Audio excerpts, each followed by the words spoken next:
Bien, son las 9 de la mañana con 19 minutos. La dosis de refuerzo es altamente efectiva para prevenir los contagios de COVID-19 y evitar hospitalizaciones. Son algunos de los resultados del primer estudio que analizó la aplicación de esta dosis. Vamos a conversar sobre este tema con el infectólogo, asesor de la Subsecretaría de Salud Pública, el doctor Rafael Araoz. ¿Cómo está, Rafael? Gracias por conversar con nosotros. Buenos días. Hola, muy buenos días, ¿cómo están? Gracias por el contacto.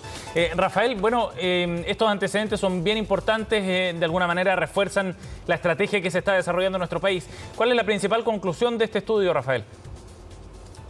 La conclusión es simple y es que las 3 vacunas que usamos como dosis de refuerzo en personas que habían sido vacunadas con la vacuna del laboratorio Sinovac tienen un efecto súper potente en proteger contra COVID y contra la hospitalización relacionada a COVID. Y eso es, en el fondo, el resumen y son muy buenas noticias.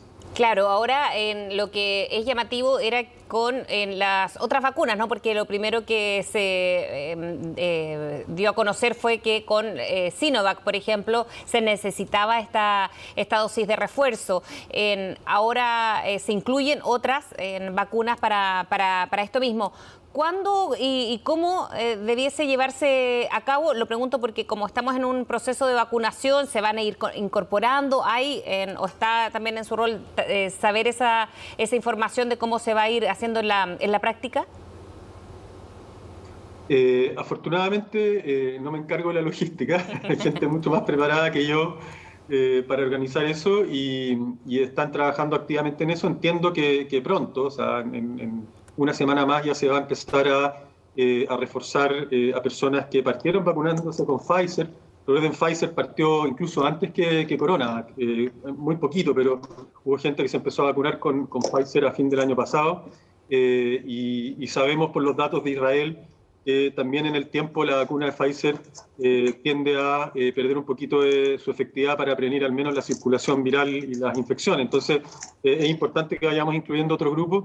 Nos importaba mucho a nosotros partir con la gente inmunizada con CoronaVac, particularmente con los adultos mayores, porque fueron los primeros que se vacunaron, son los primeros en perder la inmunidad y son los que tienen la enfermedad más grave. Entonces eso fue también un poco la razón detrás de por qué partimos de la manera que partimos. Entonces, ahora, ya que de alguna manera cubrimos el grupo de mayor riesgo, podemos seguir adelante probablemente con el mismo esquema o la misma estrategia, con un programa que incluye a las personas que recibieron otras vacunas y que ha pasado tiempo. O sea, aquí hay que considerar siempre que tenemos no un estudio, sino que un progreso que es longitudinal en el tiempo. Por lo tanto, cuando uno dice hay 57%, 60%, 80% de efectividad, ahí uno está metiendo también a gente que está aportando ahora con mucha efectividad y el mayor problema se concentra en las primeras cohortes.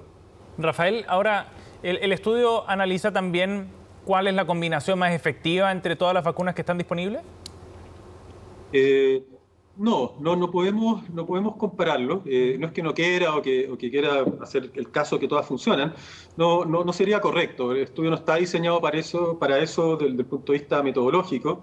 Y por otro lado, hay algunas variables que pese a que nosotros podemos controlar por ellas, como la edad, por ejemplo, es muy difícil que uno pueda comparar poblaciones que fueron vacunadas totalmente, con características totalmente distintas. O sea, si nosotros vemos que la gente que recibió Pfizer, toda es menor de 55 años, que tiene un perfil de riesgo distinta que los mayores de 55, no podemos comparar. Entonces yo creo que acá la comparación es contra las vacunas,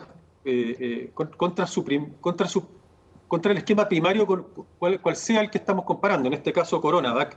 Y sabemos que el esquema primario de CoronaVac estaba llegando a estas alturas con un 56% de efectividad global. O sea, probablemente si uno separa los grupos, ese 56% era más alto en los grupos que se vacunaron, no sé, digamos, hace un mes atrás con CoronaVac, pero era 40%, 38%, 35% en los vacunados en febrero.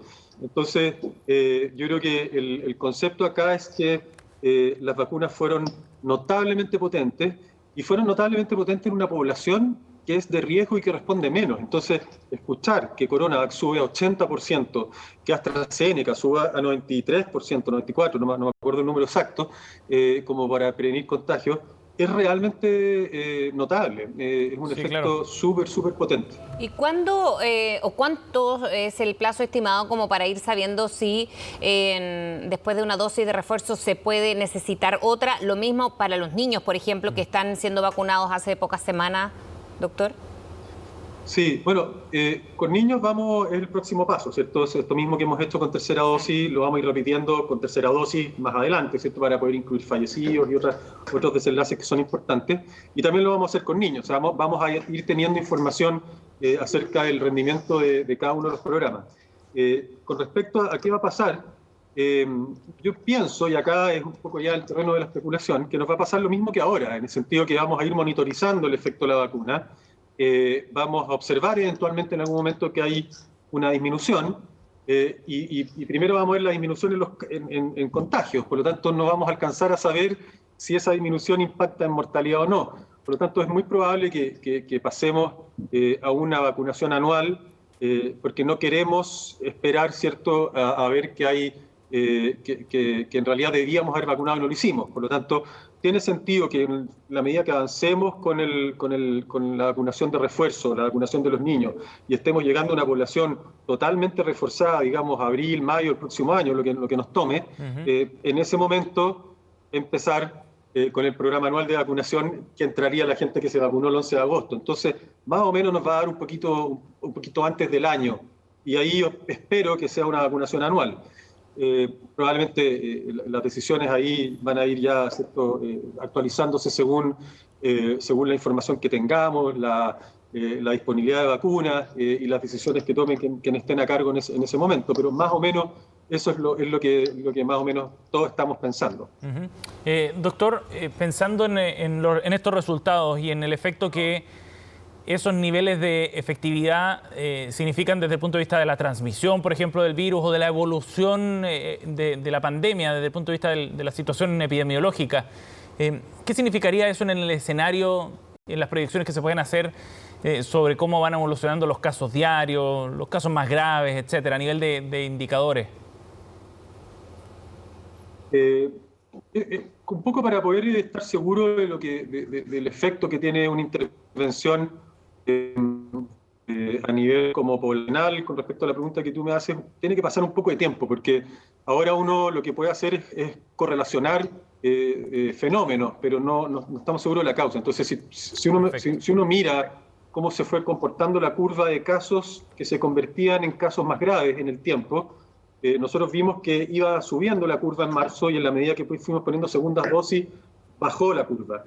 Y después empezó a subir a fines de mayo, de agosto, es decir, más gente se convertía en casos graves. Y nuevamente, en relación a la tercera dosis, en este caso, volvió a bajar esa curva. Por lo tanto, tenemos como datos que nosotros llamamos ecológicos, es decir, no causales, pero que se correlacionan, que nos dicen que cada vez que vacunamos, mejora un poco la situación a nivel de camas, por lo tanto uno asume que hay menos gravedad. Entonces yo esperaría que en la medida que la gente se siga vacunando, tengamos un buen fin de año y que sea mejor que el año pasado y que sea más prolongado, para que lleguemos a una situación muy buena a marzo. Eso sería lo que yo esperaría que pase. Como de alguna manera, doctor, lo ha respondido, pero ¿cómo saber cuáles van a ser las dosis de refuerzo? Le pregunto porque como acá entran CanSino, también en AstraZeneca y bueno, en la propia Pfizer, ¿cuál va a ser la dosis de refuerzo y de qué depende? Por la edad es uno de los criterios a seguir. ¿Cuál otras características para saber cuál es la vacuna que le toca como refuerzo a estas personas? Por ahora la indicación no va a cambiar, no hay razones para cambiar, es decir, va a seguir sugiriéndose o indicándose Chavox, o sea, la vacuna AstraZeneca en los mayores 55 y Pfizer en los menores 55, pero hay que ver cuál va a ser el espacio que tiene CoronaVac considerando los datos que ya vamos teniendo. Por un lado, se ha vacunado cerca de 200.000 personas con CoronaVac sin estar formalmente en la indicación al día de hoy, es decir, la gente confía en la vacuna y la está buscando en muchas ocasiones y es una muy buena alternativa cuando alguien tiene intolerancia, alergia o por algún motivo no puede recibir alguna de las otras dos vacunas. Entonces, por ahora nos quedamos con estas dos vacunas como esquema primario o como alternativa primaria y tenemos a CoronaVac ahí para cualquier persona que no pueda por cualquier motivo recibir las otras, probablemente necesita por ahora una receta médica, pero eso tiene que discutirse. O sea, yo creo que todavía parte del impacto de los datos que tenemos ahora va a ser si cambia o no lo que ponemos como tercera dosis. Ahora hay que tener en cuenta, ¿cierto?, la disponibilidad de las vacunas. Estamos usando CoronaVac en niños y para nosotros es muy importante, para todos, que también la población menor de 12 años logre una inmunidad adecuada luego. Por lo tanto, si vamos a competir por usar CoronaVac en adultos, porque ahora se ve bien, yo creo que preferiría mantener el programa de los niños ordenados y seguir con la vacunación como la tenemos planificada en adultos. Pero bueno, lo bueno es que es un happy problem, como se dice en Estados Unidos, ¿cierto? Sí. Tenemos un problema, pero que es un problema bueno. Sí, de todas maneras. Doctor Arauz, gracias por conversar con nosotros esta mañana aquí en CNN. Buenos resultados, alentadores también para seguir reforzando el plan de vacunación. Que esté muy bien. Buen día. Buenos días. Doctor.